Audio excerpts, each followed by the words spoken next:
Governor Mike DeWine enters what could be his final year in office, having, for a time at least, been one of the major faces in the fight against COVID-19 at the state level. But a lot has changed, a Senate bill limiting his powers and a reluctance by just under half the state to get the jab. Here's part one of my sit down at the governor's mansion.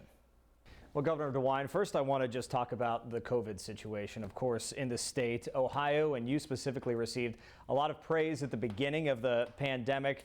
As it sits, Ohio top 10 in deaths, unfortunately. Are you satisfied with how the state has dealt with the COVID issue so far? You know, our goal is to really get people vaccinated and make that vaccination available to everyone. And so we first started off a year ago going right into our nursing homes. We were the first state to really have a great plan to vaccinate people in the nursing home. So protecting the oldest citizens in Ohio was certainly our goal. But we can't force anybody to take the vaccination. That's an individual choice.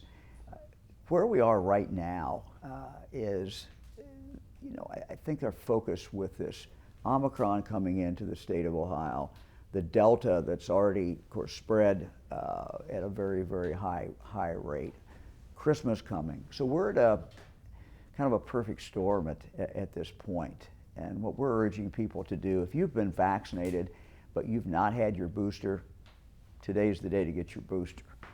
These boosters are very, very powerful. We have about 2.7 million Ohioans who are due now for their booster. So a great opportunity, I think, to save a lot of lives, to slow this down. And the real concern we have right now, of course, is not only the fact that we're continuing to lose people every single day, but that our hospitals are filled up. Our hospitals, particularly in the northern part of the state of Ohio, are just literally overflowing with people, which really threatens these hospitals' ability to deal with people who have been in an auto accident, someone who's got a heart problem. That's what we worry about. Senate Bill 22 stripped you of some of your power when it came to pandemic response and health orders. How big of a hindrance was that, and has that been? You know, I think at this point in the pandemic, I'm not aware of any state that's compelling anybody to get a vaccine. So vaccines have now been available almost a year for many people, and certainly 7 or 8 months for everybody. So I think the focus has to be just on people making their own decision about this. I don't think at this point in the pandemic that, you know, we should be imposing any mandates. We've got a large number of Ohioans who, you know, are pretty darn safe at this point because they've had the vaccine, and many, of course, have had the booster, and the booster is just very important. What more can be done then to help those who might be vaccine hesitant kind of get over that hump and decide to get the shot then, with no mandates in place?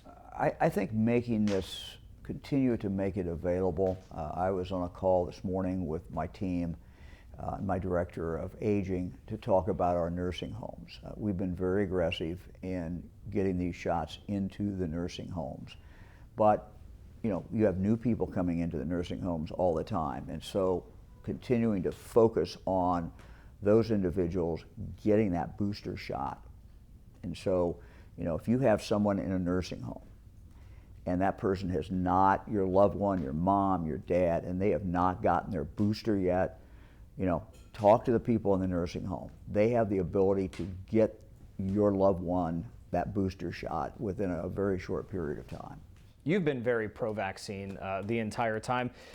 Red counties tend to have a lower vaccination rate. Of course, many of those people voted for you.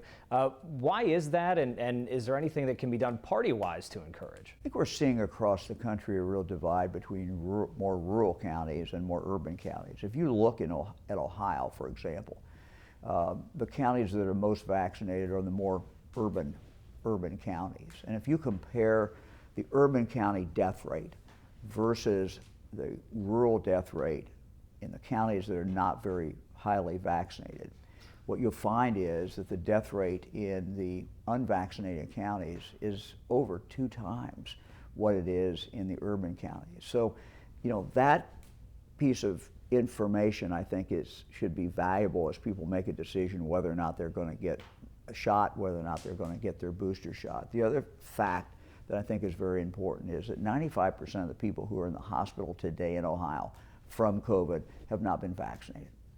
So what these shots do and what the booster shot does is it almost assures you are not going to be in a hospital and you're not going to die from this. There's some small exceptions, but it's great protection.